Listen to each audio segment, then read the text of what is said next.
এই ভিডিওতে আমরা HTML এলিমেন্টগুলোকে কিভাবে হাইড করা যায়, শো করা যায়, ফেড ইফেক্ট দেওয়া যায়, স্লাইড ইফেক্ট দেওয়া যায়, এগুলো শিখব। তো চলেন তাহলে শুরু করি। তো এখানে আমি একটা বাটন নিচ্ছি, বাটন, আর এর আইডি দিব হলো হাইড। ওকে, এন্টার প্রেস করি আর এর টেক্সট দিলাম হাইড। ওকে, এবার এখানে আমি একটা পি এলিমেন্ট নিচ্ছি, এর ক্লাস নেম দিই হাইড শো। তারপরে এখানে লরেম মানে ডামি টেক্সট, 100 ওয়ার্ডের ডামি টেক্সট চাচ্ছি, এন্টার প্রেস করি। তো অ্যাড হয়ে গেছে। এবার অল্টার আর জেড একসাথে প্রেস করলে লাইনগুলো নিচে নিচে শো হবে, এই যে এইভাবে শো হয়েছে। আচ্ছা, এখন এই হাইড বাটনে যখন ক্লিক করব, আমি এটা ওপেন করি ব্রাউজারে, এই যে দেখেন হাইড বাটন আছে। তো এই হাইড বাটনে যখন ক্লিক করব, এই পি এলিমেন্ট এটা হাইড হয়ে যাবে। তো এর জন্য আগে আমি এই হাইড বাটনটাকে সিলেক্ট করব। হাইড বাটনে কি করব, ক্লিক ইভেন্ট অ্যাড করব, তাই না? এখানে ডট ক্লিক, এর ভিতরে এবার কল ব্যাক ফাংশন অ্যাড করলাম। তো যখন এই হাইড বাটনে ক্লিক করব, তখন এই পি এলিমেন্টটা হাইড হয়ে যাবে। তাহলে পি এলিমেন্টকেও আমাকে সিলেক্ট করতে হবে। তো এর ক্লাস নেম দেওয়াই আছে, এটাকে সিলেক্ট করে ফেলি, ডট ক্লাস নেম দিলাম। তো এটা হাইড হয়ে যাবে। হাইড এই মেথড অ্যাড করতে হবে, তাহলে হাইড হয়ে যাবে। সেভ করি, ক্লিক করে দেখি, এই যে দেখেন হাইড হয়ে গেল।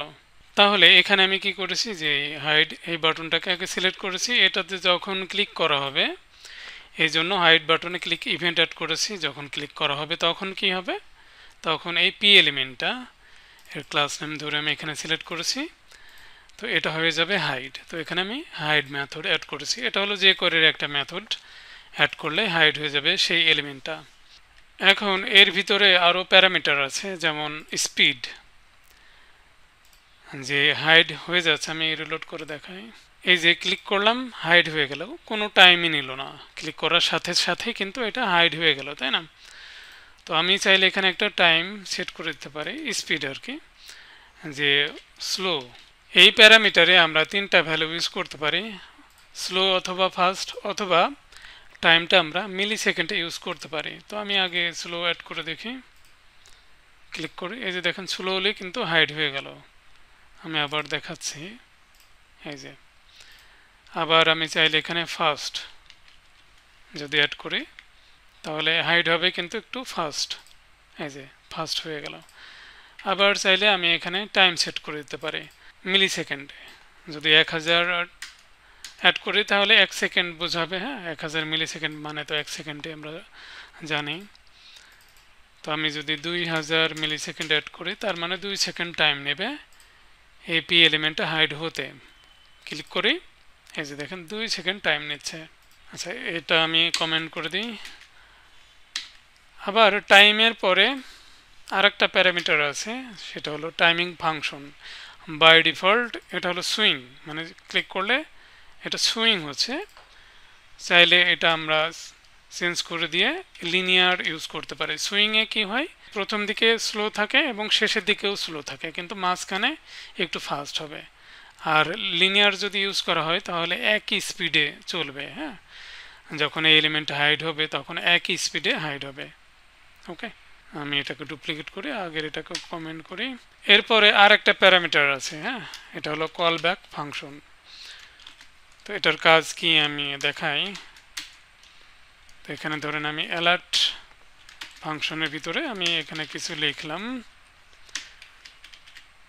লিখে আমি ক্লিক করি, এই যে দেখেন এখন কিন্তু অ্যালার্ট পপ আপটা ওপেন হয়েছে। হ্যাঁ, তো এর কাজ হলো যে হাইডের কাজটা যখন শেষ হবে, শেষ হওয়ার পরে, শেষ হয়ে গেলে এই কলব্যাক ফাংশনের কাজটা শুরু হবে। বুঝতে পারছেন, যে এই যে হাইড হচ্ছে, এটা যখন হাইড হয়ে যাবে, কমপ্লিট হয়ে যাবে কাজটা, তখন কলব্যাক ফাংশনে আপনি যা অ্যাড করবেন সেইটা হবে আর কি। ওকে, তো এটা এখানে না দিলেও কোনো সমস্যা নাই, এটা প্রয়োজন না হলে দেওয়ার দরকার নেই। আমি আবার দেখাই, এই যে হাইড শেষ, এবারে যে এটা ওপেন হচ্ছে, দেখছেন? আচ্ছা, আমি এইগুলোকে কমেন্ট করি, আর কমেন্ট এখান থেকে কমেন্ট রিমুভ করি, আরও বাটন আমি দুইটা অ্যাড করি। এখানে হলো শো, এর আইডি চেঞ্জ করে শো অ্যাড করলাম। আর এখানে হাইড আর শো একসাথে কাজ করবে, এর আইডি আমি দিই টগল। ওকে, আচ্ছা এবার আমি সেম জিনিস জাস্ট এটাকে কপি পেস্ট করি। এর ভিতরে এত কিছু আমার দরকার নেই, এগুলো রিমুভ করে দিই। এখানে আইডি হলো শো, যখন শো বাটনে ক্লিক হবে তখন এই পি এলিমেন্ট শো হবে। ওকে, চলেন দেখি। তো শো এখন ক্লিক করলে কিছুই হবে না, কারণ পি এলিমেন্টটা তো শোয়ে আছে, এটা তো ডিসপ্লে আছেই। তো এটাকে আগে হাইড করতে হবে, হাইড করলাম, এখন কিন্তু হিডেন আছে, তাই না? এবার যদি আমি শো বাটনে ক্লিক করি তাহলে এবার এটা শো হবে, দেখছেন? হাইডে ক্লিক করলে হাইড হবে, শো বাটনে ক্লিক করলে যেহেতু হাইড আছে শো হবে। আচ্ছা, আবার আমি কপি পেস্ট করি, এখানে টগল মেথড আমি অ্যাড করব, টগল। আর এই বাটনের নাম হলো টগল, এখানে টগল আইডি দিতে হবে। এবার এখানে যদি ক্লিক করি একসাথে দুইটা কাজ হবে, হাইডের কাজ হবে এবং শোর কাজ হবে। ক্লিক করছি, হাইড হয়ে গেল, যেহেতু শো ছিল এই জন্য হাইড হয়ে গেছে। আবার যদি ক্লিক করি এবার শো হবে, এই যে টগল হচ্ছে, দেখছেন?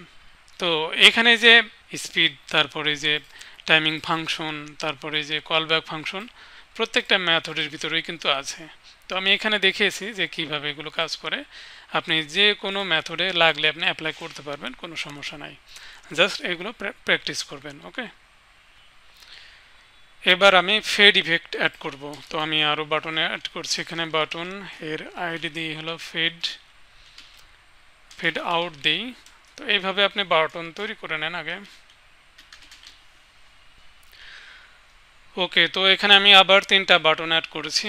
অবশ্যই প্রত্যেকটা বাটনের আইডি কিন্তু ডিফারেন্ট হতে হবে, কারণ আমরা জানি যে সেম পেজে কোনো এলিমেন্টের আইডি সেম হওয়া যাবে না, আমরা এটা জানি। আর এখানে ক্লাস নেম এটাও আমি আলাদা নিয়েছি।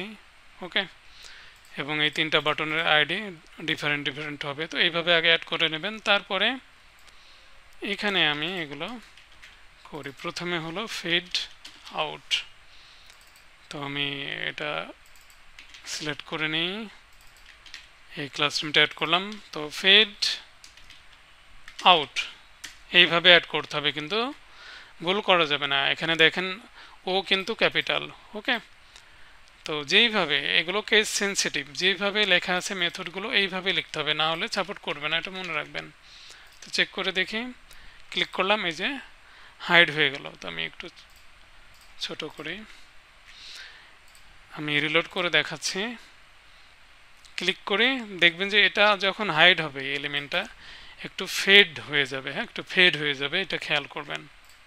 এই যে যদি না বুঝেন তাহলে এখানে টাইমটা দিয়ে দিবেন, ধরেন আমি 2 সেকেন্ড অথবা 3 সেকেন্ড টাইম দিলে তাহলে এটা ফেড হচ্ছে কি হচ্ছে না আপনি ক্লিয়ার বুঝতে পারবেন।